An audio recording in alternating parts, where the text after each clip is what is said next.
Inilah Global Views, sudut pandang kita tentang ragam konflik internasional yang berdampak signifikan kepada kita semua. Donald Trump dan Vladimir Putin berunding dan apa isi pembicaraan mereka? Presiden Amerika Serikat Donald Trump dan Presiden Rusia Vladimir Putin menorehkan rekor baru percakapan telepon di antara dua pemimpin negara adidaya tersebut. Putin dan Trump berbicara selama 2,5 jam lewat telepon pada Selasa 18 Maret 2025 membahas proses pengakhiran perang di Ukraina. Sebelumnya para pemimpin Amerika dan Rusia tidak pernah lebih dari 1,5 jam terlibat pembicaraan lewat telepon untuk semua topik diskusi yang disiapkan, segenting apapun situasinya. Kontak telepon Putin dan Trump pertama kali terjadi pada 12 Februari 2025, menandai pertama kalinya para pemimpin Rusia dan Amerika berbicara setelah bertahun-tahun putus kontak. Diikuti pembicaraan tingkat tinggi di Riyadh, Arab Saudi pada 18 Februari 2025. Washington dan Moskow sepakat menugaskan tim untuk bekerja menyelesaikan konflik Ukraina, memulihkan operasi kedutaan dan mengatasi poin-poin pertikaian lainnya dalam hubungan bilateral. Sejak itu, diskusi tambahan telah diadakan di Istanbul, Turki dengan fokus pada pendanaan diplomatik dan proposal dari Moskow untuk memulihkan penerbangan langsung. Trump lewat postingan di akun media sosialnya menyebut pembicaraannya dengan Putin berlangsung sangat baik dan produktif. Lantas apa saja yang dibicarakan keduanya? Apakah akan berdampak penting bagi situasi perang yang dihadapi Ukraina dan Rusia? Bagaimana pula reaksi Ukraina, Uni Eropa, terutama Perancis dan Inggris yang bersikeras melanjutkan peperangan dengan terus mempersenjatai Kiev?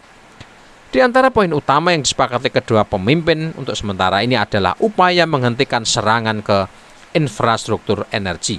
Vladimir Putin akan segera menginstruksikan para pemimpin militernya untuk memperhatikan masalah ini.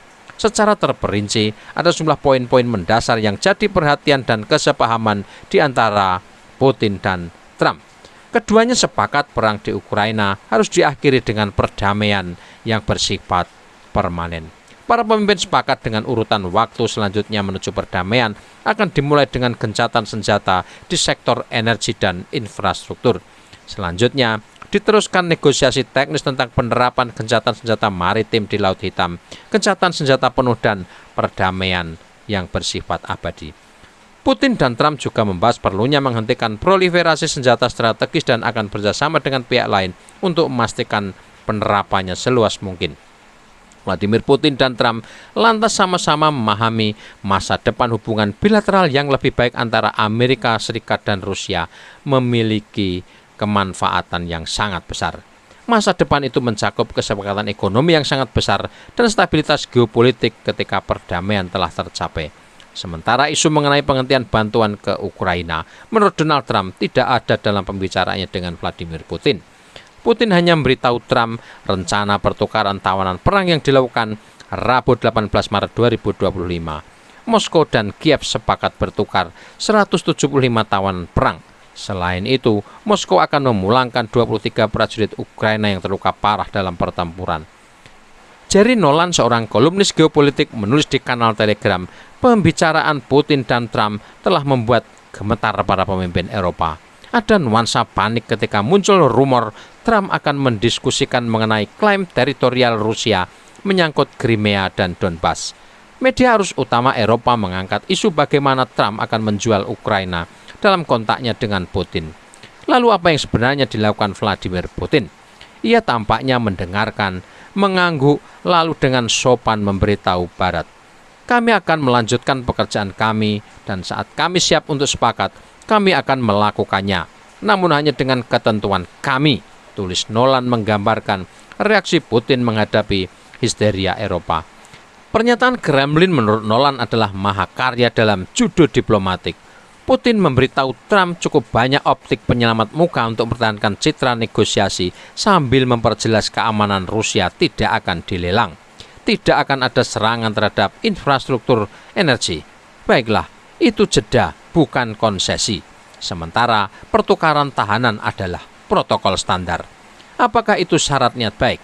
Tentu saja. Ada 23 tentara Ukraina yang terluka akan dikembalikan ke Kiev. Membentuk kelompok ahli. Tentu saja, bagi Putin berbicara itu murah dan Mari kita bentuk beberapa komite yang diperlukan. Namun, mari kita juga bersikap realistis. Hal yang dapat diambil dari kontak telepon Trump dan Putin ini adalah Eropa Barat masih menolak untuk memahami realitas. Mereka bertindak seolah-olah pembicaraan Washington-Moskow ini merupakan titik balik yang besar, seolah-olah Putin tiba-tiba bisa dikendalikan. Putin dalam pembicaraan dengan Trump menekankan Kiev tetap menjadi aktor yang tidak dapat diandalkan. Gencatan senjata 30 hari total tanpa syarat pada prinsipnya ditunda dan Rusia tetap melanjutkan operasi seperti biasa untuk mengamankan wilayah bersejarahnya. Ketentuan perdamaian tidak akan ditentukan Washington atau Brussel, melainkan ditentukan fakta di lapangan oleh kenyataan pahit bahwa kekuatan Rusia telah menang. Kemudian ada Trump, dan yang patut dipuji tampaknya, Trump menyadari betapa seriusnya kekhawatiran Rusia atas mengerasnya konflik dengan Barat. Tidak seperti delusi Uni Eropa untuk menyeret perang Ukraina ini selamanya. Trump setidaknya telah melihat tanda-tandanya. Ukraina telah dikalahkan. Barat tidak dapat mempertahankan rawa peperangan ini dan jalan menuju perdamaian akan berada di bawah ketentuan Moskow. Namun sebelum kenyataan itu benar-benar terjadi, kenyataan itu telah terjadi. Kiev dan para pendukungnya di Eropa harus menatap ke dalam jurang sebelum mereka akhirnya menerima satu-satunya jalan keluar mereka adalah menyerah. Jadi sementara Uni Eropa terus memompa mesin perang yang gagal, Moskow tidak akan bergerak kemana-mana.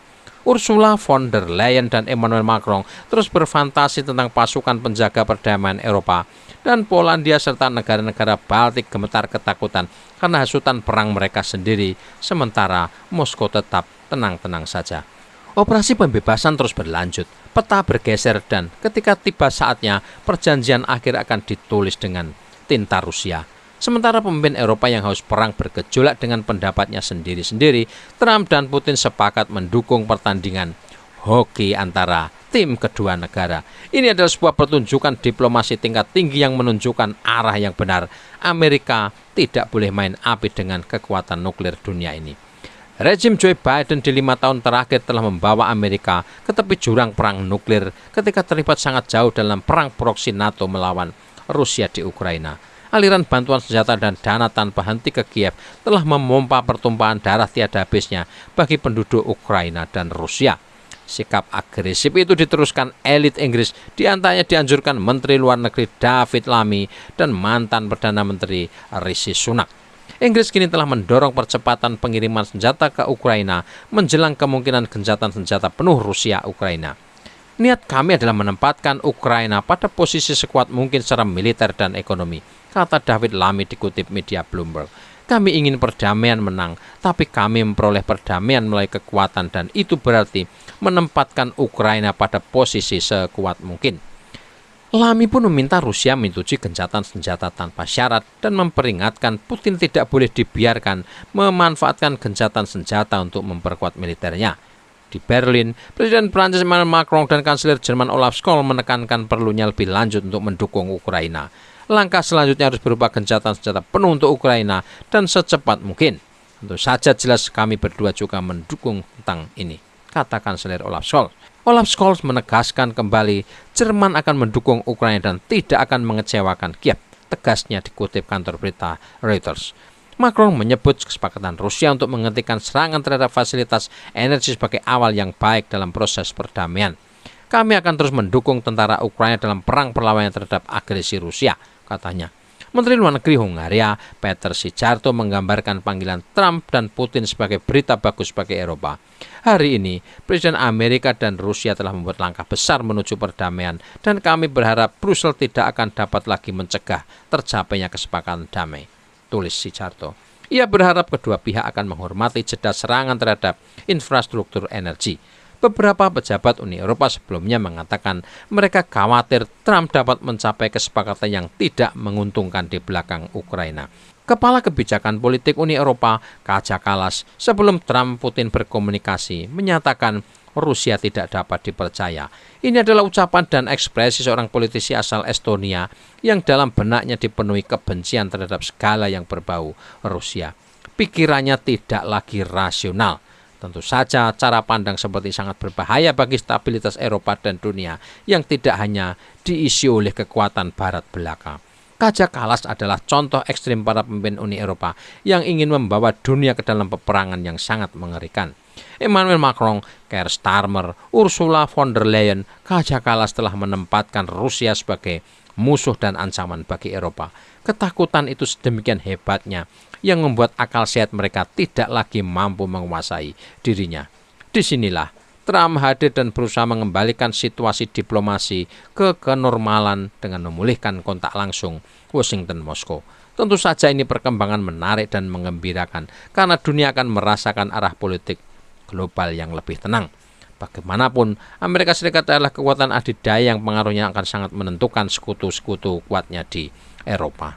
Tribuners, pembicaraan telepon Trump dan Putin bukan akhir dari segala-galanya di Ukraina. Itu justru baru awal seni tingkat tinggi negosiasi antara Gedung Putih dan Kremlin. Volodymyr Zelensky dan para pembantunya, serta tokoh oposisi Yulia Tymoshenko boleh saja berpendapat Kiev akan menentukan sendiri jalannya. Mereka tidak ingin diatur pihak ketiga untuk memutuskan apa yang terbaik bagi Ukraina. Persoalan teritorial adalah masalah yang tidak akan pernah mereka akui realitasnya. Masalahnya adalah tanpa Amerika dan dukungan sekutu-sekutunya, Ukraina sudah selesai dan mungkin telah lenyap dari peta saat Rusia menggelar operasi militer khususnya 3 tahun lalu. Sebagai proksi NATO, Ukraina hanyalah alat bagi kekuatan superpower di Barat untuk mencapai tujuan politik mereka, melemahkan Rusia. Saat ini, politik telah berbalik arah di tangan Presiden Donald Trump. Tokoh eksentrik ini ingin menghentikan kegilaan perang Ukraina. Tentu saja Trump seorang pragmatis yang mengedepankan kepentingan Amerika dalam semua kebijakannya. Perang Ukraina adalah pertempuran yang menguras segalanya tanpa kejelasan apa yang hendak dicapai dengan memerangi kekuatan nuklir dunia, yaitu Rusia. Выстрел!